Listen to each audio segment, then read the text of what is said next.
6 a.m. Red and blue lights flood my driveway. I'm standing barefoot in my bathrobe on the lawn I've paid for every month for 3 years.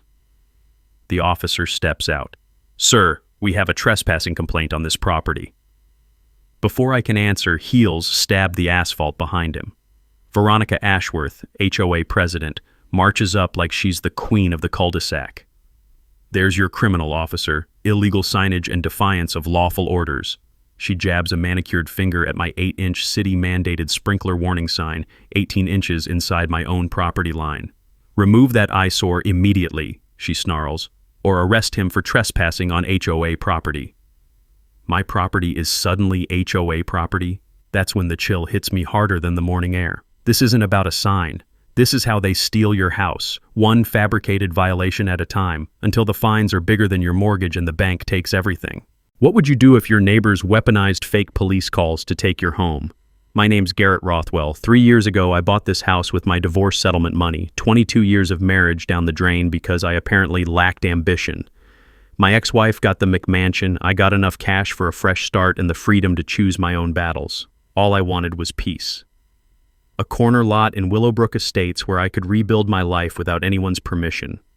89 modest 70s ranch homes, mature oak trees that actually provided shade, and an HOA that charged $40 a month for snow removal and basic landscaping. That's it. The previous president, Mr. Smith, was 83 years old and shook my hand at closing with fingers that smelled like pipe tobacco. "We believe in leaving homeowners alone," he said, eyes twinkling behind wire-rimmed glasses. "Life's too short for petty arguments about grass height." Music to my ears. For 2 blissful years, that's exactly what I got. Saturday mornings smelled like sawdust drifting from my workshop, where I restored furniture and worked on my vintage Camaro. Classic rock echoed from the garage while I tinkered, and the biggest neighborhood drama was whose turn it was to salt the community center sidewalks. Kids rode bikes in the streets without helicopter parents hovering. Mrs. Patterson's garden gnome stood proudly among her roses. Mr. Kim flew his American flag every single day, rain or shine.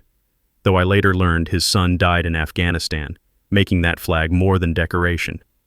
Then the white BMW appeared. Veronica Ashworth rolled into Willowbrook like a perfectly manicured hurricane. Real estate agent, 47 years old, with shoulder-length blonde hair that defied both gravity and weather, and the calculating smile of someone who'd found her next project. She bought the Colonial across from the community center, prime real estate for surveillance operations. And let me tell you, she treated Neighborhood Watch like it was her full-time job. Within 6 months, she was running for HOA president on property values and community standards. Her campaign flyers featured before and after photos of neighborhoods where she'd implemented improvement initiatives, though the after photos looked suspiciously like suburban prison yards. During her door-to-door campaign, she knocked on mine at 7 p.m. wearing a Navy business suit like she was running for Congress. Her eyes swept over my driveway, lingering on the Camaro like it was a crack house, before dissecting my workshop garage like it was a festering wound. "Certain properties," she said, never using names but making her meaning crystal clear, "are undermining our collective investment potential. We need leadership that protects what we've built." Her smile could have cut diamonds. The election was a bloodbath.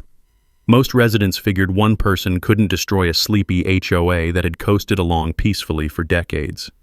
Mr. Smith didn't even campaign, just shrugged and said he was ready to pass the torch to someone with more energy.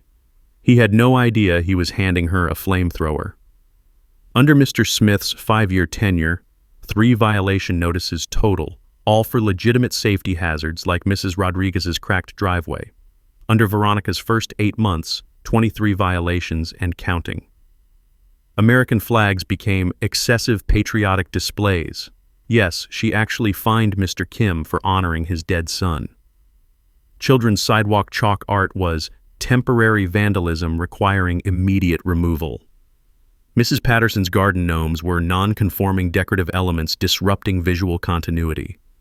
The smell of fear started replacing weekend barbecue smoke. Neighbors stopped making eye contact. Backyard laughter grew whispered and nervous. But I flew under the radar until I upgraded my irrigation system. The sprinkler installation was completely legal. Permits pulled, city inspector signed off, everything by the book. But my 45 PSI system required warning signage under municipal safety code. One small aluminum sign, Automatic sprinklers active, water pressure warning. 8 inches tall, 18 inches inside my property line, exactly where city code mandated. That's when Veronica's crosshairs found me. Her email arrived like a digital slap. Urgent. Remove unsightly commercial signage immediately. I researched our bylaws until my eyes burned, the acrid smell of burnt coffee filling my kitchen at midnight. Commercial advertising was banned, but safety equipment? Protected under 3 separate clauses. My response cited specific bylaws, polite but firm. Her reply came within the hour. Daily fines of $50 begin tomorrow. The ice in my stomach told me everything. This wasn't about signs or aesthetics, this was war. The violation notice appeared on my door like a death warrant. Certified mail followed 2 days later. Veronica's signature moved to make everything feel legally terrifying. Official letterhead screamed, Willowbrook Estates Homeowners Association, in pompous serif font that probably cost more than my monthly water bill. $50 daily, effective immediately. Her justification? Aesthetic disruption under General Welfare Clause Section 4.2. I'd memorized our bylaws by now. That clause required significant community impact affecting multiple properties. My 8-inch warning sign qualified as significant community impact. The thing was smaller than a pizza box. The photography harassment started immediately. Every morning at 7:15, Veronica's white BMW would purr outside my house like a stalking predator. She'd emerge with professional camera equipment. We're talking telephoto lenses and tripod setup, documenting my criminal sign from 6 different angles. Click, click, click, building her case like I was running a cartel instead of protecting pedestrians from sprinkler spray. I wasn't going down without a fight. That weekend, I surveyed 12 neighbors with the thoroughness of a door-to-door census taker. Only 2 had even noticed the sign existed. Mrs. Patterson actually thanked me. She'd been soaked by my old manual sprinklers while walking Winston, her ancient beagle whose arthritis made him slower than congressional legislation. That warning saved my blood pressure medication from water damage, she laughed, patting Winston's graying muzzle. His collar jingled past my window every morning at 6:30, loyal as sunrise and twice as reliable as our HOA board. Time to fight back with facts. I spent 3 nights researching everything I could find about HOA enforcement powers, fueled by burnt coffee and stubborn engineering curiosity. Turns out my background in navigating permit regulations at work was about to pay dividends. What I discovered in the state residential property codes changed everything. There's actually legal protection against exactly this kind of power trip. Any safety equipment required by municipal code cannot be restricted by HOA aesthetic rules, period. The state legislature passed this after too many HOA dictators caused actual safety hazards by banning required warning signs, fire lane markings, and emergency equipment. One case involved an HOA that banned fire department connection signs, then tried to sue the fire department when their trucks couldn't find hydrant access during an actual house fire. Armed with legal ammunition that would make a constitutional lawyer proud, I filed a formal dispute. Section 2. 7. Safety equipment exempt from aesthetic review when municipally required. Section 5.3. Prohibited signage defined as commercial advertising exceeding 12 square inches. My sign was 6 square inches of legally mandated safety equipment. Veronica's response arrived within hours, and it was a masterpiece of bureaucratic rage. She doubled the fine to $100 daily for willful non-compliance with lawful directives. $100 for a sign the city required me to post. Then came her nuclear option, an emergency board meeting to brand me a chronic violator requiring enhanced enforcement measures. The meeting was scheduled Thursday at 10 a.m., work hours, naturally, designed to suppress attendance from anyone with actual jobs. I burned personal time and arrived with a 47-minute PowerPoint presentation that dismantled her arguments slide by slide. City documentation, state statutes, photographic evidence proving full legal compliance. The 3 board members, all Veronica appointees who'd moved in after her election, sat through my presentation with the enthusiasm of hostages watching paint dry. Their glazed expressions told me the vote was predetermined before I'd even spoken. Final tally, 3-2 to uphold all fines. Democracy in action, folks. But here's where the real story began. After the meeting, Mrs. Patterson cornered me in the parking lot, glancing around like we were planning a prison break. the scent of her peppermint tea mixed with righteous fury and the lingering smell of community-center disinfectant. "She's not just targeting you," she whispered, pressing a manila folder into my hands. "I've been keeping records of everything." The folder contained photocopies of violation notices I'd never seen. Mr. Kim fined for excessive patriotic display, his American flag honoring his son killed in Afghanistan. Jessica, single mother of 2, cited for children's chalk art lasting more than 24 hours. Mrs. Henderson threatened over bird feeders creating unsightly seed scatter. But the pattern that made my blood freeze was deeper than random harassment. Every targeted homeowner had questioned Veronica's authority in some way. Mr. Kim asked why flag restrictions weren't in the original bylaws. Jessica requested meeting minutes where chalk art was supposedly banned, minutes that mysteriously didn't exist. Mrs. Henderson had simply asked why her 30-year-old bird feeders were suddenly problematic. This wasn't about community standards or property values. This was systematic retaliation against anyone who dared ask questions. That night in my workshop, surrounded by the familiar smell of motor oil and wood shavings, I stared at the evidence spread across my workbench like pieces of a criminal conspiracy. My Camaro's engine sat half-assembled, waiting for attention I couldn't give while fighting this bureaucratic war. The sound of my sprinklers activated right on schedule, 24 zones of perfectly legal irrigation requiring that perfectly legal warning sign. Each spray cycle reminded me that I was right, she was wrong, and the law was on my side. But as I learned reading Mrs. Patterson's files, being right meant nothing when your opponent controlled the game board. Veronica wasn't just enforcing fake rules, she was building a dictatorship, one violation notice at a time. 3 weeks later, the lien notice arrived like a financial death sentence. Certified mail, thick envelope, the kind of official document that makes your hands shake before you even open it. Total amount, $650 in accumulated fines, plus $400 in administrative costs that materialized from Veronica's imagination like her legal authority. My mortgage company called that afternoon. The cheerful customer service rep explained how liens affect loan status with the enthusiasm of someone reading microwave instructions. Credit impact, potential acceleration clauses, all very routine. Routine for them, maybe. For me, it felt like watching my house slip away one legal document at a time. The stress was getting physical. Sleepless nights listening to every sound outside, wondering if Veronica was prowling around with her camera equipment. The constant taste of antacids became my new normal, washing down anxiety with chalky mint flavoring that reminded me how much my life had changed. Time to get serious help.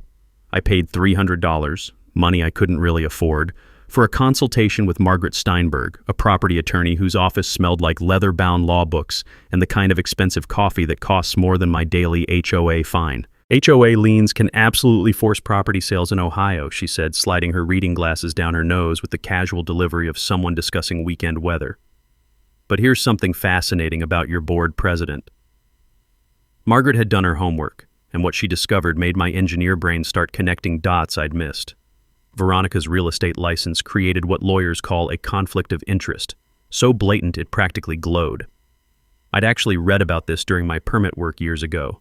Board members with real estate licenses must legally recuse themselves from any lien decisions because they could financially benefit from forced sales. The state passed this law after too many coincidental foreclosures ended up as bargain purchases by the same board members who imposed the fines. Document everything, Margaret advised, pressing a digital recorder into my hands. Ohio is one-party consent for recordings. She can't stop you from recording conversations on your own property. I walked out with a strategy and borrowed equipment that would become my secret weapon. The documentation project consumed my evenings. Security camera focused on the sign area, capturing every one of Veronica's morning photo shoots in high definition. My 3-hole punch worked overtime as I created timeline files of every HOA communication.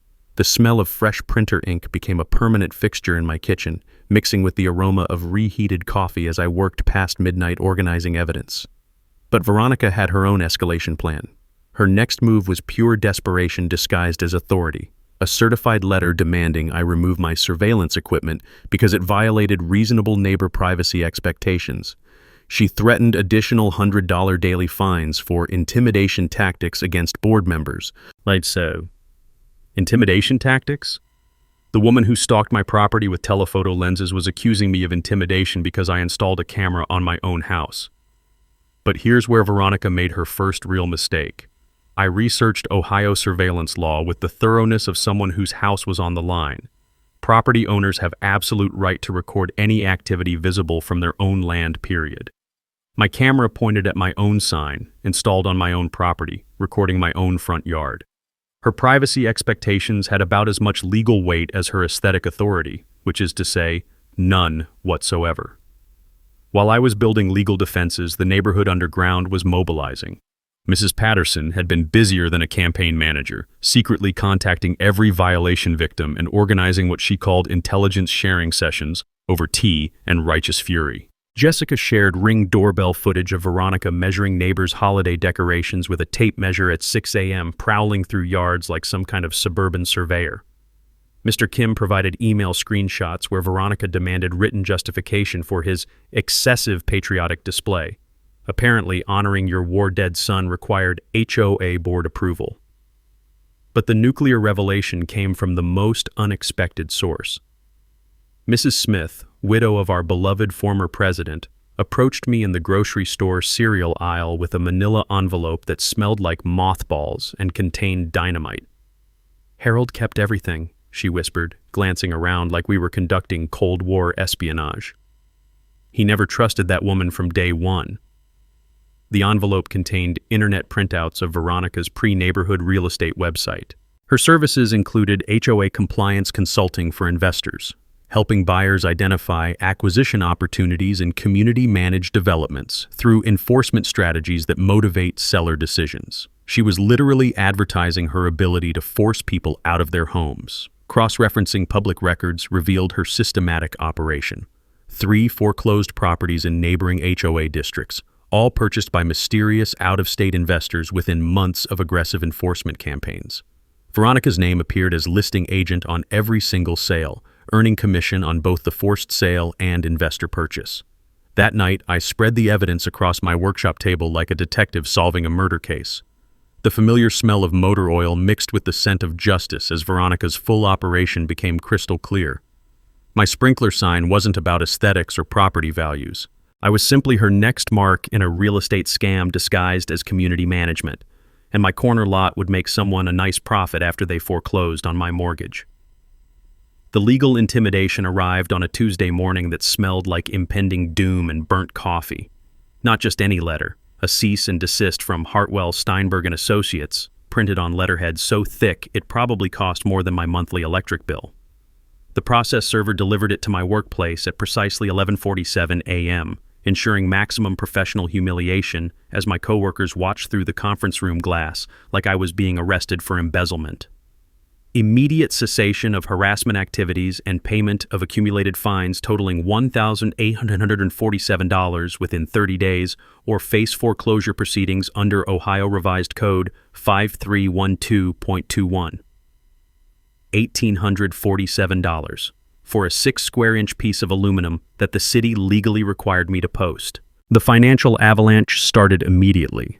My bank flagged my account over the pending lien, turning routine transactions into interrogation sessions. Trying to buy groceries became an exercise in explaining to 19-year-old cashiers why my debit card kept getting declined, like I was some kind of financial deadbeat. My credit monitoring app cheerfully announced a 45-point score drop with all the sensitivity of a tornado siren. I liquidated my retirement savings, $15,000 that represented 20 years of 5% contributions and compound interest. Money that was supposed to fund my eventual escape from corporate politics became lawyer fees and potential fine payments, all because Veronica decided my corner lot looked profitable. Sleep became a distant memory. Every midnight sound could be Veronica documenting new violations with her telephoto surveillance equipment. The constant ticking of my bedroom clock mixed with anxiety-fueled heartburn, creating a symphony of stress that no amount of antacids could silence. I started sleeping on my workshop couch just to escape the sound of my own thoughts. But desperation breeds thoroughness, and my engineering mind was about to strike gold. During one particularly brutal 3 a.m. research session, I discovered our HOA's constitutional Achilles heel. The original 1987 charter documents, buried in county records like legal archaeology, revealed something that made me laugh out loud despite everything. A sound that probably woke half the neighborhood. Every single one of Veronica's new standards violated amendment procedures. Any rule changes affecting fines require 67% homeowner approval through written ballot, not board votes or emergency meetings or imperial decrees from wannabe dictators. I'd actually dealt with similar municipal requirements during code updates at work, where citizen approval was mandatory for anything affecting property rights. Turns out democracy applies to HOA bylaws too. Who knew? Every fine Veronica had imposed was legally invalid. She'd been running a dictatorship with the legal authority of a mall security guard. But before I could celebrate my constitutional victory, Veronica launched her most vicious attack yet. The neighborhood newsletter arrived like Soviet-era propaganda, featuring my house on the front page under the headline, "Problem Properties Threatening Our Investment." The unflattering photos made my modest ranch look like a crack house, complete with dramatic shadows that would make a horror movie director proud. The article blamed declining property values on non-compliance issues from certain residents who refused to respect community standards. The social isolation was immediate and brutal. Elderly neighbors began crossing streets to avoid me, their faces carrying the shame of people convinced they were harboring a neighborhood criminal. Mrs. Rodriguez stopped her friendly porch waves. Even my mailman started giving me the stink eye like I was trafficking contraband through USPS. But Veronica's propaganda campaign contained the seeds of her own destruction.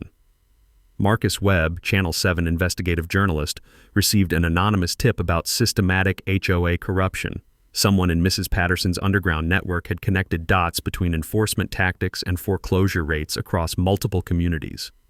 Marcus showed up Thursday evening with the hungry expression of a reporter who smelled Emmy material. "I've been tracking organized HOA abuse cases," he said, spreading notebooks across my kitchen table with professional efficiency. "Your situation fits a criminal pattern we're investigating." 3 other neighborhoods reported identical scenarios: aggressive new leadership, selective enforcement targeting specific properties, mysterious foreclosures followed by below-market investor purchases. The targeted properties shared characteristics: corner lots, renovation potential, homeowners with limited legal resources to fight back.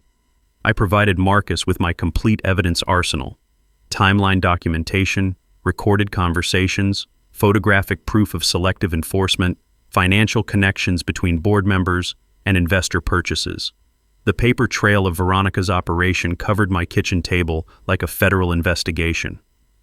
"This is RICO territory," Marcus said, photographing documents with equipment that probably cost more than my car. Pattern of civil rights violations, systematic fraud.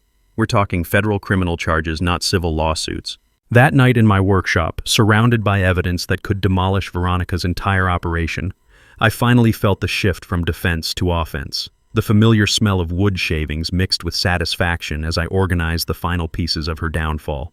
My Camaro's engine sat completed on the workbench. Stress had somehow sharpened my mechanical focus. But staring at the mountain of evidence, I realized individual resistance wasn't enough. I needed community mobilization, comprehensive media exposure, and coordinated legal action that would prevent future HOA dictators from terrorizing homeowners.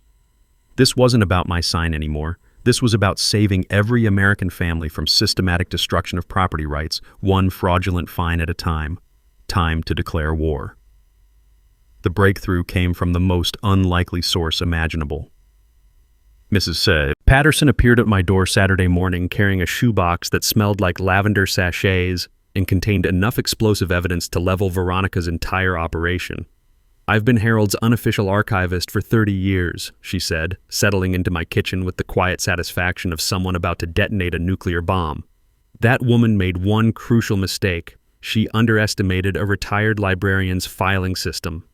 Inside the shoebox lay every email, document, and communication that had passed through our HOA board for 18 months. Mrs. Patterson had been systematically copying everything with the thoroughness of someone who understood that power corrupts and documentation protects. The smoking gun was buried on page 47, an email thread between Veronica and Strategic Property Acquisitions LLC, dated 6 months before my sprinkler sign existed. Greetings, Ms. Ashworth. We're seeking acquisition opportunities in community-managed developments. Your expertise in enforcement strategies that motivate seller decisions is exactly what we need. Interested in consulting arrangement? Veronica's response made my coffee taste like battery acid. Absolutely. I've identified several target properties in my current community. Strategic enforcement actions can create financial pressure points to motivate quick sales. My commission structure is competitive for both listing and buyer representation. Strategic Property Acquisitions, LLC. Public records revealed they'd purchased 4 foreclosed homes in neighboring HOA districts within 18 months. Every property had experienced identical enforcement campaigns before foreclosure. But the conspiracy was deeper than commission schemes. Incorporation documents showed Veronica as a silent partner in strategic property acquisitions, meaning she directly profited from every home they acquired through her enforcement tactics. The business model was diabolically simple: manufacture financial crises through fraudulent fines, force foreclosure, purchase at below-market prices, flip for massive profits. I called Margaret Steinberg immediately. Her reaction was worth every penny of her consultation fee. "This is federal conspiracy territory," she said, voice carrying barely controlled excitement. Systematic scheme to defraud homeowners using color of authority, RICO violations, federal fair housing violations, wire fraud, the entire criminal buffet. Here's what every homeowner needs to know. HOA board members cannot financially benefit from enforcement actions under federal fair housing law. Any board member with financial interest in property sales must recuse themselves from all enforcement decisions, period. Veronica's operation violated 15 different federal statutes designed to prevent exactly this predatory behavior. Margaret agreed to represent me on contingency. She only got paid if we won. When experienced property attorneys take cases on contingency, the evidence has to be bulletproof. The Community Intelligence Network had discovered even more evidence. 8 homeowners had received violations in 6 months. Every targeted property fit strategic property acquisitions, ideal investment profile of corner lots, renovation potential, and vulnerable owners. Mr. Kim's pension made him prime target for financial pressure. Mrs. Henderson's fixed income couldn't absorb legal fees. Jessica's single mother budget had 0 room for manufactured emergencies. Each victim was selected based on inability to fight back. But Veronica made one catastrophic miscalculation. She'd targeted an engineer with obsessive documentation habits, unlimited research capacity, and stubborn pride to fight wars over principle. My corner lot was supposed to be easy. Divorced guy, working alone, no obvious resources. Instead, she'd awakened a methodical adversary with access to federal law, media connections, and a growing army of neighbors who'd realized they were fraud victims, not HOA violators. The power dynamic had completely reversed. I was no longer defending against violations. I was building a federal criminal case that would destroy her entire operation and protect every homeowner from future predators. That evening, I spread evidence across my workshop table like a general planning invasion.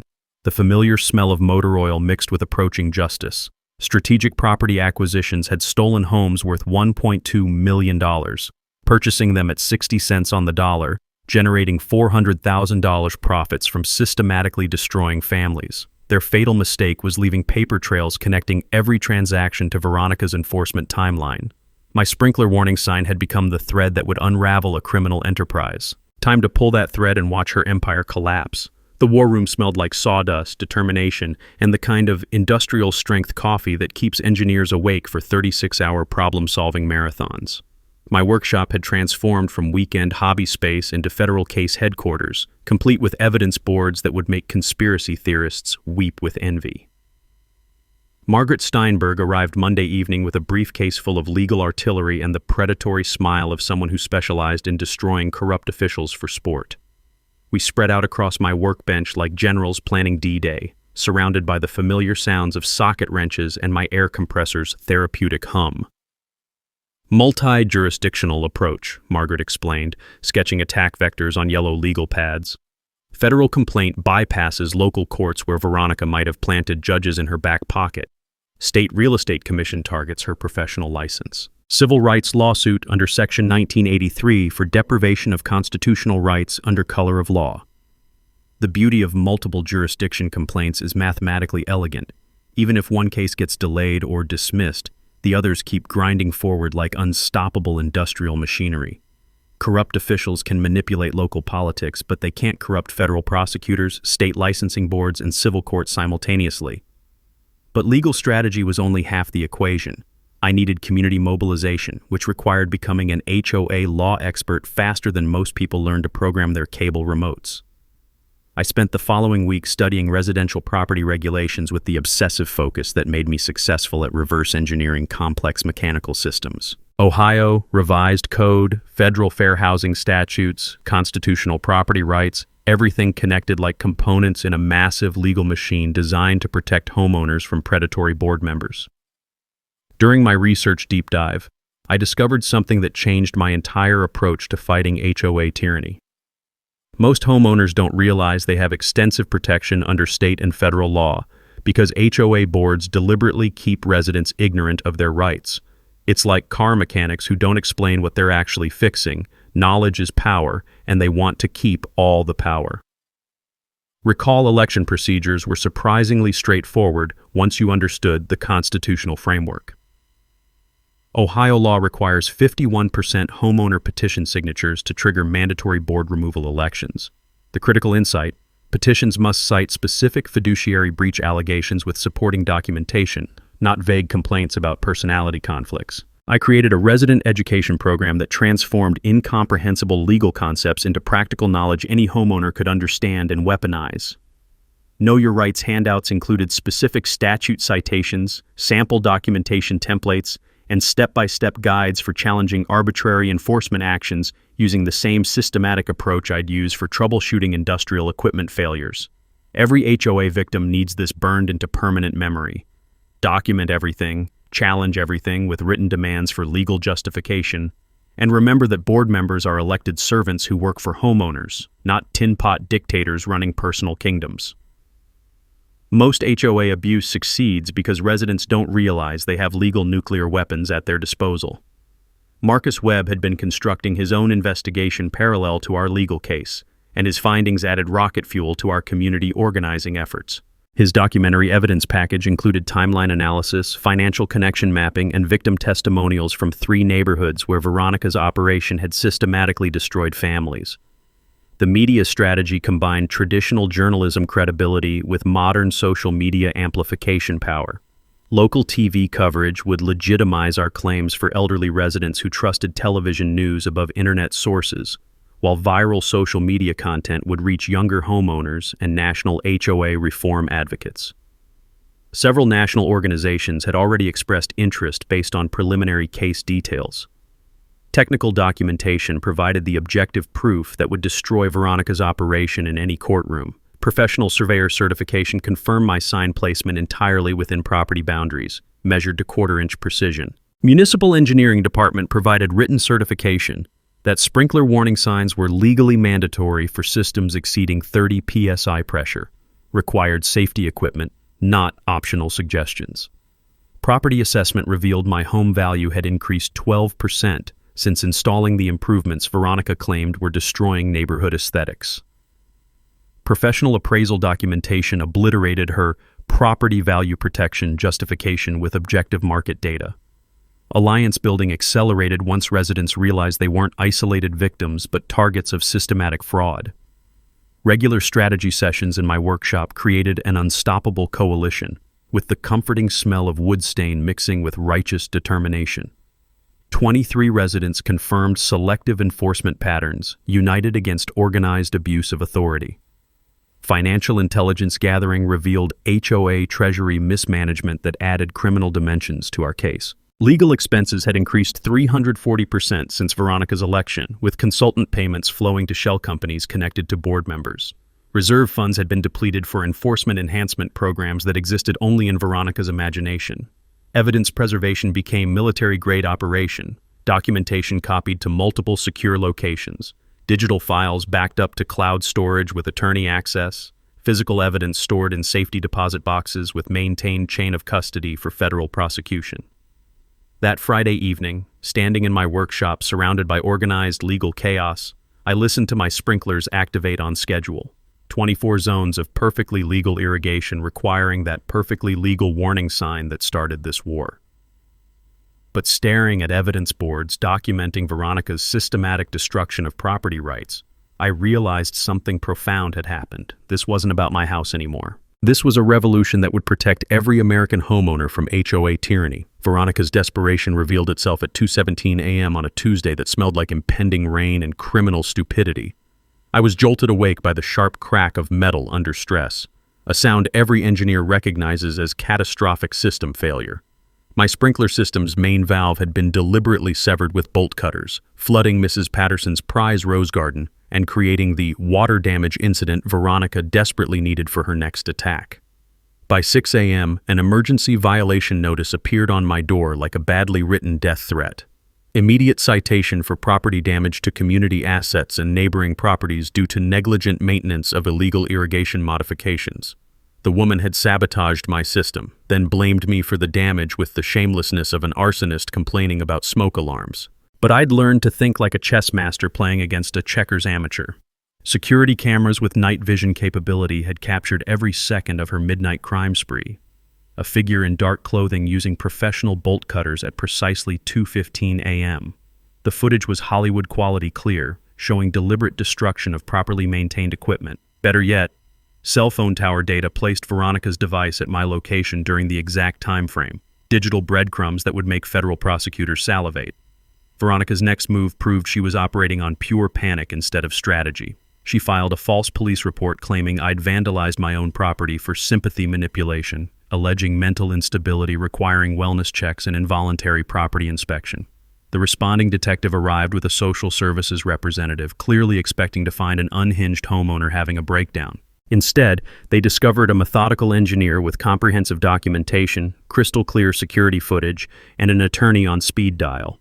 Detective Morrison's expression shifted from bored routine to professional interest as I presented evidence of systematic harassment, insurance fraud, and criminal conspiracy spanning multiple jurisdictions.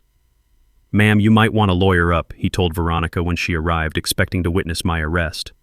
Within 30 minutes, they'd opened a criminal investigation into her activities instead of mine. But Veronica's desperation campaign was just getting started. Anonymous intimidation letters flooded neighborhood mailboxes like propaganda leaflets, warning about property value destruction caused by troublemaker residents who refused to respect community standards. The psychological warfare was designed to isolate supporters by making resistance seem financially suicidal for families worried about their biggest investment. Several elderly homeowners immediately distanced themselves from our alliance, fear replacing the righteous anger they'd shown during our workshops. Mrs. Rodriguez stopped her friendly evening walks past my house. Even Winston, Mrs. Patterson's ancient beagle, seemed to sense the neighborhood's toxic atmosphere, his usual tail-wagging greetings replaced by nervous panting and quick retreats. The employment sabotage attack hit where I was most vulnerable. Veronica contacted my company's HR department with fabricated harassment allegations, claiming I'd been disrupting workplace productivity through obsessive persecution of volunteer community leaders. Corporate demanded an immediate investigation that threatened my 23-year engineering career. My supervisor, Dave, called me into his office wearing the expression of someone forced to discuss embarrassing medical conditions. "Legal department's asking uncomfortable questions," he said, clearly wishing he was reviewing technical drawings instead of personal drama. "They're worried about liability exposure if this situation escalates into workplace violence." The subtext was crystal clear: resolve this quietly or start updating your resume. Veronica's financial warfare strategy launched with a special assessment of $1,200 per household for legal expenses necessitated by frivolous challenges from disruptive residents. 15% of families immediately paid rather than risk lien complications, creating a war chest that would fund additional attacks against anyone questioning her authority. The psychological brilliance was undeniable and morally repugnant, turned neighbors against each other financially, making resistance too expensive for working families to sustain. Fear became more effective than any legal threat. But her evidence destruction campaign crossed from harassment into serious federal crimes. Original HOA files mysteriously vanished from the community center's supposedly secure filing cabinet.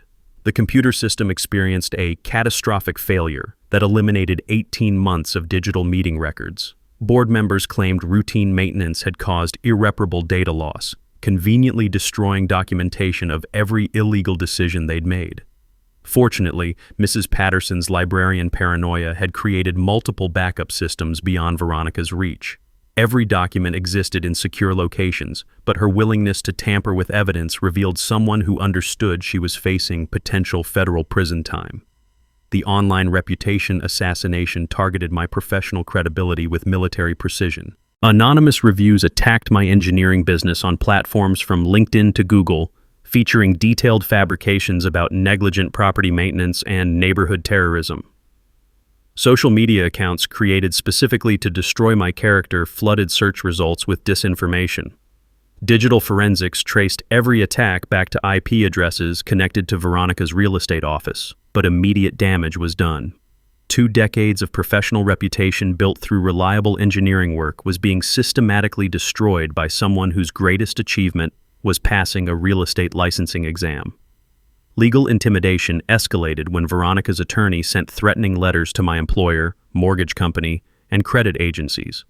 Each letter demanded I sign comprehensive gag orders preventing future legal action, essentially surrendering all constitutional rights in exchange for stopping her harassment campaign. That night in my workshop, surrounded by evidence of escalating felonies, I listened to hastily repaired sprinklers working overtime to save my drought-stressed lawn. The familiar smell of WD-40 mixed with grim satisfaction as I realized something crucial about Veronica's desperation tactics. Every crime she committed strengthened our federal case. Every piece of evidence tampering added years to potential prison sentences. Every escalation proved the systematic nature of her criminal enterprise. She wasn't just digging her own grave, she was using industrial equipment and working around the clock to finish faster. Veronica's final gambit arrived disguised as democracy, but reeked of desperation and forged documentation. She called a special emergency board meeting with exactly 24 hours notice, the legal minimum under Ohio HOA statutes, timed to maximize chaos and minimize organized opposition. The agenda contained one explosive item: emergency rule adoption for community safety and property protection. The proposed rule was retroactive tyranny disguised as legal procedure. Enhanced compliance enforcement with penalty structures applicable to all past, present, and future violations regardless of previous resolution status. She was trying to legitimize 18 months of illegal fines by changing rules after the fact, like declaring speeding tickets valid for driving before speed limits existed. Her desperation had made her sloppy in ways that would make federal prosecutors weep with joy. Veronica attempted vote stacking using proxy representatives, complete strangers who arrived in a chartered bus that smelled like cigarettes and legal fraud. 8 people I'd never seen presented notarized documents claiming voting rights for properties they'd never visited, let alone owned. The meeting location mysteriously moved from the community center to her real estate office conference room, capacity artificially limited to 12 people. When I arrived with 37 Alliance members, she claimed fire code restrictions prevented additional attendance. Her security guard looked like strip mall parking lot security. But I'd studied emergency meeting procedures like nuclear reactor safety protocols. This meeting violates Section 4.12 of our charter, I announced, producing laminated copies of original 1987 HOA documents. Emergency meetings require adequate public accommodation or mandatory postponement to appropriate venue. Veronica's face flushed fire engine red. The meeting will proceed under emergency authority. There is no emergency authority for rule changes, interrupted Margaret Steinberg, arriving with constitutional law and the predatory smile of someone about to destroy a career. Emergency provisions apply exclusively to immediate safety hazards, not administrative convenience. The crowd outside grew larger as word spread through our communication network. 34 residents gathered with homemade signs reading "Accountability Now" and "Stop HOA Corruption," creating peaceful demonstration that attracted local police expecting civil disturbance but finding organized citizens exercising constitutional rights. Officer Martinez recognized the situation immediately. "Ma'am, these folks have property rights to attend meetings affecting their investments, move to public venue, or postpone until proper notice." Forced to relocate to the high school auditorium, Veronica's proxy voter scheme was about to explode spectacularly. I'd researched every name on her proxy list, cross-referencing property records and voter registrations with federal investigation thoroughness. When she called votes from designated property representatives, I challenged each authorization with documentation. "James Morrison, proxy for 847 Maple Street, except property records show 847 Maple doesn't exist in our development," I announced, producing county surveyor maps. Sarah Williams, proxy for Henderson property, except Mrs. Henderson is sitting right there and never authorized representation. 8 of 11 proxy votes were ruled invalid due to fraudulent documentation. The remaining 3 belonged to elderly residents deceived about what they'd signed, authorization forms disguised as routine HOA correspondence. Marcus Webb arrived with Channel 7 camera crew, turning our neighborhood meeting into live television coverage. Social media streams broadcast proceedings to HOA reform groups nationwide, creating real-time documentation of systematic corruption for federal court evidence. The constitutional smoking gun came when Mrs. Patterson produced original 1987 charter documents. Emergency rule changes require 72 hours written notice, she read with founding authority. Changes affecting fines require public hearing with 14 days notice and 67% homeowner approval through written ballot, not board decree. Veronica's entire procedural approach wasn't just wrong, it was constitutionally impossible under governing documents. Margaret served papers live on television. Temporary restraining order issued by federal Judge Harrison, she announced, documents sparkling under camera lights. All rule changes frozen pending federal investigation into civil rights violations. All existing fines suspended until constitutional review completed. Community response was immediate and overwhelming. Vote of no confidence passed 28-2. Only Veronica and her remaining puppet dissented. Recall petition signatures exceeded 67% threshold as residents lined up with freedom voting enthusiasm. But Veronica's public meltdown provided perfect ending to systematic abuse. Captured on multiple cameras, she screamed accusations about outside agitators and property value terrorists while threatening personal lawsuits. Her breakdown escalated until police intervention prevented physical confrontation. "You people don't understand what you've done," she shrieked as Officer Martinez escorted her out. "This neighborhood will be worthless." The irony was lost on her. The only threat to property values was her systematic destruction of community trust through criminal enforcement tactics. That night, residents took control through emergency interim leadership appointment. All enforcement suspended pending legal review. Neighborhood atmosphere shifted from fear to cautious celebration as people realized they'd defeated organized tyranny. Standing in my workshop, surrounded by victory evidence, I listened to sprinklers activating on schedule. The familiar sound reminded me how this war had started with one small warning sign and evolved into federal civil rights case. Tomorrow, federal court with cameras rolling and the whole country watching. The high school auditorium buzzed with tension thick enough to cut with a surveyor's transit. Mandatory annual HOA meeting, but this wasn't your typical discussion about snow removal contracts and landscaping budgets. 73 of 89 households represented, highest attendance in 20 years. With local media crews positioning cameras like this, was the Super Bowl of suburban justice. 2 hours before the meeting, Marcus Webb's investigative expose had aired on Channel 7, revealing the full scope of Veronica's criminal enterprise. Documentary evidence showed systematic fraud affecting 4 neighborhoods, with $127,000 in questionable HOA expenditures traced to shell companies connected to strategic property acquisitions. Federal real estate fraud investigation officially announced during the 6 o'clock news. The smell of industrial-strength disinfectant mixed with nervous sweat and righteous anticipation as residents filed in. Mrs. Patterson arrived early, clutching her evidence folders like sacred texts. Mr. Kim wore his military dress uniform, full decorations, including the Purple Heart his son had earned posthumously. Jessica brought her kids, wanting them to witness democracy in action. I took the podium at exactly 7 p.m. with a 20-minute presentation that would either vindicate 18 months of legal warfare or destroy my credibility forever. Professional slide deck, timeline documentation, audio recordings of Veronica's bribery attempts, financial analysis correlating violations with property investment potential, everything organized with engineering precision. "Ladies and gentlemen," I began, my voice carrying across the auditorium with surprising steadiness. "What started as a simple sprinkler warning sign has uncovered a federal conspiracy to systematically steal your homes." The timeline presentation revealed Veronica's operation like a slow-motion explosion. 18 months of targeted enforcement, financial connections between violations and investor purchases, documented coordination with out-of-state property acquisition companies. Each slide built the case that we weren't dealing with overzealous community management. This was organized crime disguised as HOA governance. Community testimonials followed like prosecution witnesses in a criminal trial. 12 residents shared personal stories of selective enforcement, financial intimidation, and systematic harassment. Mr. Kim's voice cracked, describing how Veronica had fined him for honoring his war-dead son. Jessica detailed children's chalk art violations designed to force single mothers into financial submission. Mrs. Patterson revealed document destruction and evidence tampering attempts. But the nuclear moment came when I played Veronica's recorded bribery attempt. "We can make this all go away," her voice echoed through the auditorium speakers with crystal clarity.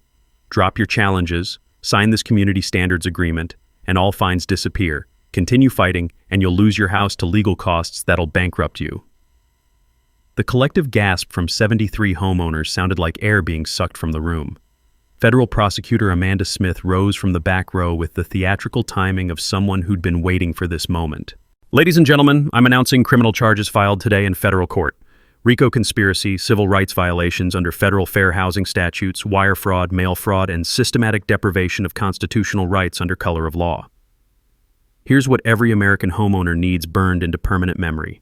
HOA discrimination patterns qualify for federal civil rights prosecution when board members systematically target residents based on financial vulnerability or inability to fight back.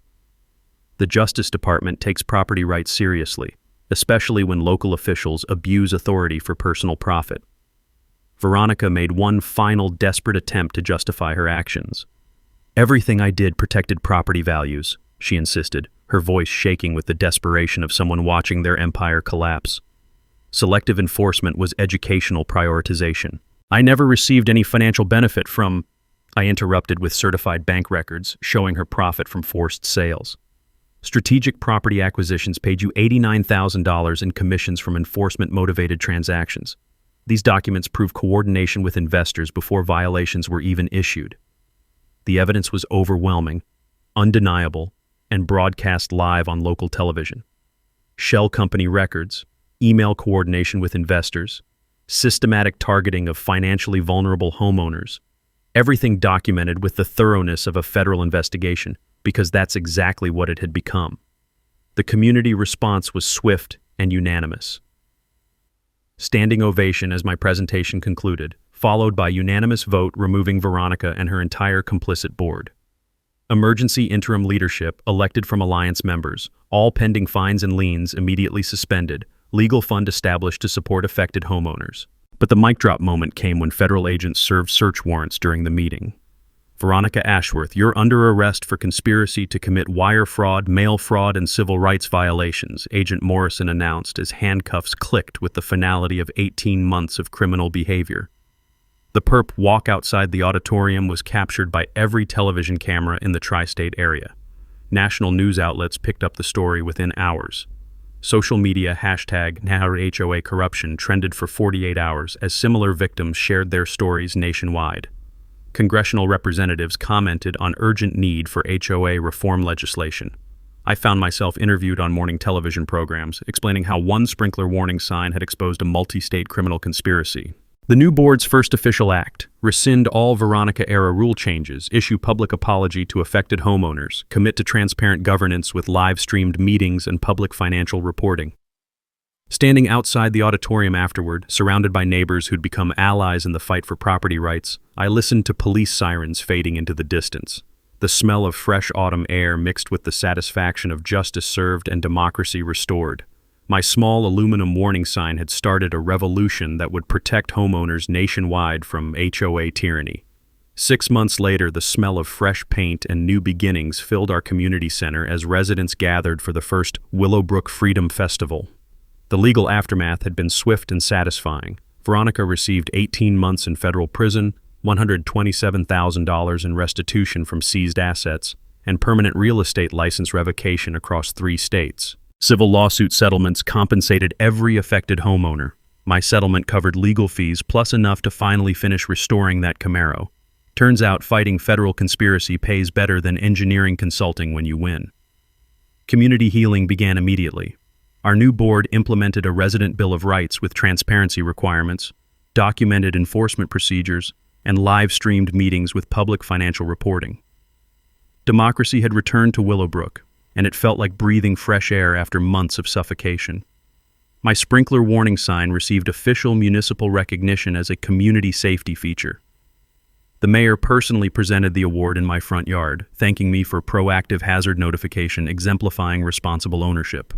But the real victory was watching replica signs appear throughout the neighborhood as solidarity symbols, visible reminders that we'd successfully resisted authority abuse. Personal transformation came unexpectedly. Fighting corruption had awakened passion for property rights advocacy I never knew existed.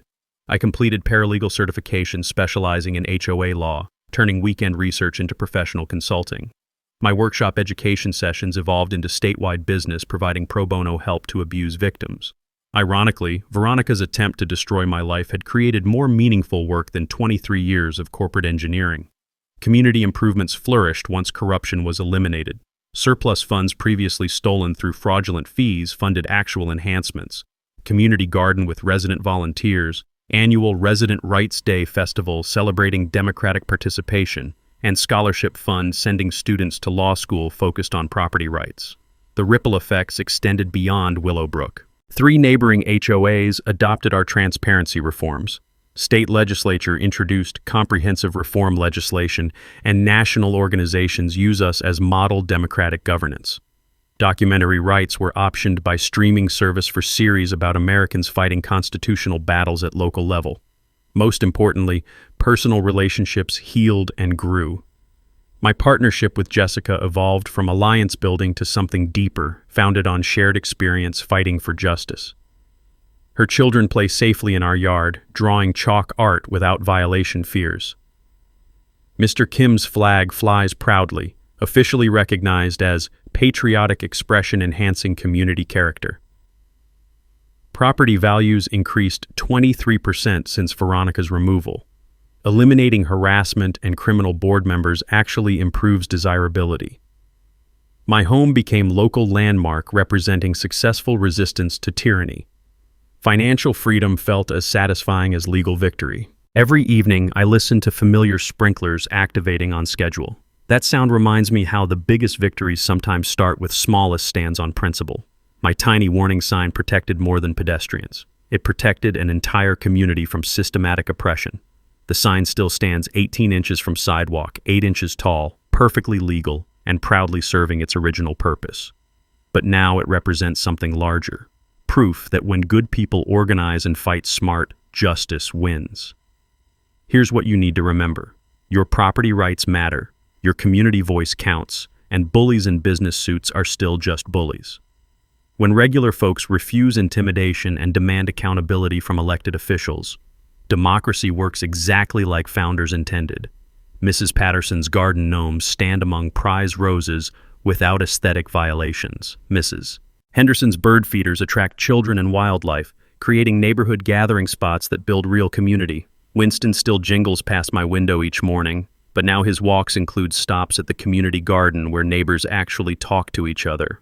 The workshop where this all began still smells like sawdust and motor oil, but now it's also headquarters for helping other communities fight HOA tyranny. My evidence boards have been replaced by law books and case files from families across 3 states who've reached out for help defeating their own corrupt boards. That's the real legacy of our victory. Not just saving one neighborhood, but proving the system works when citizens refuse to accept abuse from petty tyrants. Next week, I'm sharing how one homeowner's Ring doorbell exposed their HOA president's drug operation. Sometimes the real criminals are making the rules, and sometimes stopping them requires more than warning signs. It requires people willing to fight for what's right. What would you do if neighbors tried stealing your home using fake rules? Drop a comment sharing your HOA nightmare. You're not alone, and there are solutions. Hit subscribe because these stories prove standing up works, but only when people refuse staying silent. Remember, when communities unite against injustice, the good guys win. Keep fighting the good fight, and never let anyone convince you that property rights don't matter. Until next time, stay strong and keep those sprinklers running legally. That's all for today's HOA Madness. If watching justice serve itself made your day, smash that like button, share your thoughts down below, and make sure you're subscribed. More outrageous neighborhood showdowns are just around the corner.